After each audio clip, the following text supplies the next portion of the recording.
Bring big stories. You've been at it decades. Take us back to your first interaction with Tata Madiba. It was in Harare, Zimbabwe. It was the Harare show. It was one of his. He'd been in power for a few weeks, and it was one of his first foreign trips. And I was there at the show. We were covering it, and someone said, like, "Mandela's coming, Mandela's coming." So we all went out. And one thing I remember is that he was on his own. He had a blue suit on, and he was just walking. There was no security or anything. Wow. And he walked as close to me as you are now. And I had all these questions in my mind, and I couldn't say anything. It was like, he was just there. Yeah. And he, you know what he's like? It was like, he just looked at me and just went and smiled and walked past. Wow. I thought, crikey, this guy, I can't believe it. You know, he's got no security, no nothing. Yeah. But no, I mean, and that was the first time of many, you know, where we interacted down the years, and he was an incredible man. I was just telling someone the other day, when we were in Malawi for the African Union, he announced the death of Mobutu Sese Seko, and he said, I was always sorry to see an old comrade passing on, even one who's caused so many people so many problems. And he like smiled and laughed, and other leaders would have been hammered for that, but he just carried it off. So much. That's the sort of person he was. Wow. Okay, let's go to Cape Town. Eric, you've been to more than 26 countries on the continent. You've covered stories around the world. I guess Madiba is just one of those men that will always get cameras clicking. Tell us about the first photo you ever took and your first encounter with Madiba. Well, my first encounter with Madiba was about a week after he was released, and it was, for me, a fairly bittersweet experience because I had missed his release. I was out of the country, and I was enormously upset about missing the release. I'd been waiting for it. We'd been camped outside of Victor Verster prison for 2 Christmases before his release in the expectation and on the rumors that he would be released and the media would rush out to Victor Verster prison. And eventually, when it happened, I was out of the country and I couldn't get back in time. So it was extremely upsetting for me. But when I did get back a week after his release, a friend of mine took me through to Soweto, to his house, which is now a museum. And in the week before that, I had been at the Berlin Wall. And in my own little effort, had spray painted on the Berlin Wall, "Free Nelson Mandela." And amazingly, a few days later, they did. But I missed it. When I got back and I met him at his house, it was an extraordinary meeting for me. After all the years of expectation and hope and covering the story, and I had a small piece of the Berlin Wall that I brought with me, which I gave to him as a little gift. And I'm not sure where it ended up after that, but he was lovely. He was gracious. He was engaged. And he's one of those people, and I'm sure this has been said over and over and over again, who when they engage you directly. They're not looking beyond you to the next person that they're about to shake hands with. He would engage one very directly and in a very concentrated way. It was an extraordinary experience.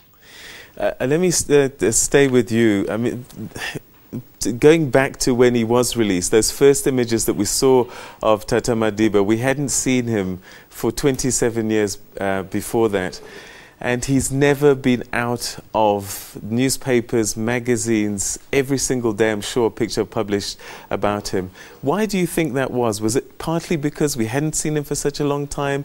Or why do you think he became possibly the most photographed politician in our time? Oh, you know, if we had half an hour, we could go through some of the reasons. Yeah. What I just said, he's extraordinarily engaging and charismatic. Over the years, as one watched him in different situations, it was clear that his emotion was easily available to him. When he was with children, he would smile and laugh. He was easily able to laugh in situations. He was serious when he needed to be. When he was angry, he knew he was angry. You could see it written all over. So his face was very evocative. For me, and I think for many South Africans, his image has burned into our consciousness. And so when we see pictures of him, it evokes certain feelings and memories and recollections of him. And I think that this has happened all over the world. I think that when people see him, he has a way of making you believe exactly what he's saying. And that comes across very strongly, has always come across very strongly with him. All right. Well, here we have an icon who steps out of Victor Verster, steps into the world. And I guess, I mean, what's the challenge of covering Nelson Mandela? Because partly you're a journalist, you've got to be objective, but at the same time, there's this icon and a narrative has kind of already been written about him. Tell us about some of the challenges, particularly for you, Sophie. I mean, one of your first stories was a divorce. Yes, it was very traumatic, particularly when he took a stand. And you could see he was very emotional. And remember, to the build-up to the divorce, the court case, it was clear that he didn't want to go to court. So he ended up going there. So you can imagine the emotions.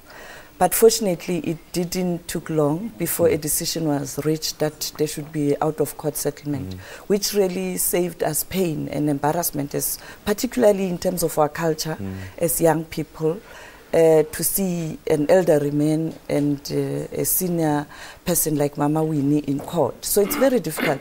But coming to doing stories around Madiba, he always made it easy for you, because one thing that I was good at was to ensure that he remembered people very well.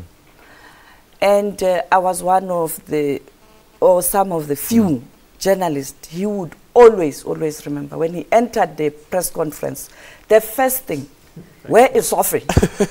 And then Zelda will say, there is Sophie Kulu. Yeah. And then, okay, Zeldina. Sophie, how are you? Then we'll chat. And by the time he starts the press conference, you are at home, you can take notes, and then at times he will call me and, just to talk to me. And it is for that reason I was also privileged that during his 90th birthday, myself and Robin Kenner from CNN were the only local journalists who were invited to cover his birthday or do stories on his birthday. It speaks to the relationship I had with the family and with him, and the family knew very well that as an elderly man now, you needed someone that can recognize and could understand. And I was privileged to do the last interview we have at the SABC with him during his 90th birthday, where President Mbeki then was the president. He was there. President Zuma now was there. It was an amazing moment. I mean, to have President Mandela, President Mbeki, President Zuma in the same room, and the Mandela family. It was just something else. Chris, how difficult was it to be balanced? Because he himself would always say, tell everything, the whole story. He was very charming. But it was difficult, though, to write difficult things about him. Well, I tell you what, I've seen him angry a couple of times. I've seen him lambasting the press, for instance, which shocked me. I saw his face, and it was like thunder, I mean, and that really surprised me, because we always think of him as the jovial, charming person that he was. But I saw it a couple of times. And people used to say to me that you've never seen anybody angry until you see this man angry. So I always used to keep that in the back of my mind. But whatever he did, he always carried it off with such class. I mean, when I asked him on behalf of this organisation whether he was going to get married to Graça Machel at President Robert Mugabe's wedding in '96, we got roughed up by the guards, and the Afrikaans guys who used to look after him, thought it was so funny that they took me and said, go on, you can interview the old man. So I asked him, and he said to me, you know what, he said, the problem is, he says, these young women, meaning won't marry an old man like me. So we ran it on the news that night, and anyway, 2 days later, he announced he was going to get married again. Because it was a big secret until then, but we all knew. And I mean, and I just thought at the time that, I mean, it could have been really embarrassing, a younger man asking somebody who was like in his 80s a question like that, but it just, no problem. He always talked about the collective, but he always ended up being the headline. How do you think he felt about that, Sophie? He didn't take it kind, for us to try and portray him as a saint. He knew very well that he was a human being. I mean, he was like all of us. Yes, he had to lead, because at some point in time, someone must step up. And it's because of the African National Congress. They decided that he will be the face, you know, of the struggle. And it is for that reason everybody rallied around him. It is not because he was better than the rest, it's because someone had to step up. For an example, when you interact, when you read the African National Congress literature, you'll find that Ntate Sisulu was one of the outstanding leaders of the African National Congress. But due to his character and his skills, you know, he was more of a introvert and a person, a strategist and intellectual. And then you had people like Govan Begi. They will tell you that he was a writer. He's the person who'd write documents. I remember the late Dr. Professor Kada Asmal giving a lecture on Umgov, saying that the Bill of Rights, you know, Umgov play an important role in contributing that we have this charter. And you know, you had those different leaders with different skills. You had a person like O.R. Tambo who went abroad, went to exile, but he did a lot of work because, remember, he kept the ANC, you know, being there internationally and growing the organization, working outside the country to ensure that ANC remains. Eric, you're in Cape Town. I don't want to forget you. Tell us about some of the challenges that you faced in, I guess, selecting the right pictures about Madiba. Did you find yourself at times censoring yourself and not showing angry faces and always looking for the flattering picture?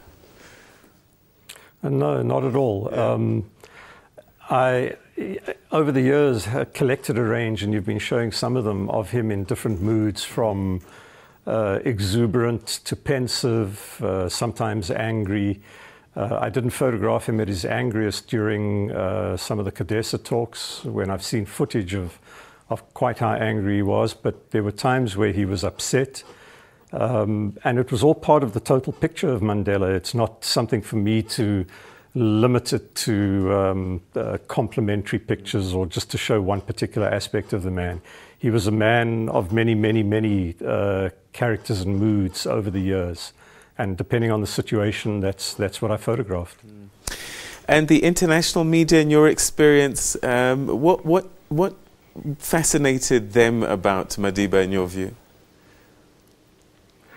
I think the media were as fascinated with him by the same things that everybody has been. His humanity, his ability to see into the heart of issues that are happening, and his ability to find a path in the midst of conflict and tension, to find that path to certain solutions.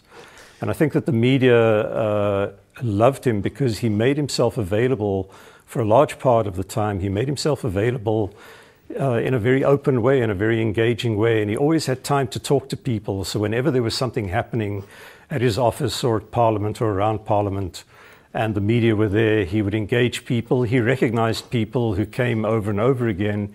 He would talk to people by name, and he was very engaging. And I think that the media reacted very well to that because it was it was unusual for a man of that stature to relate to everybody.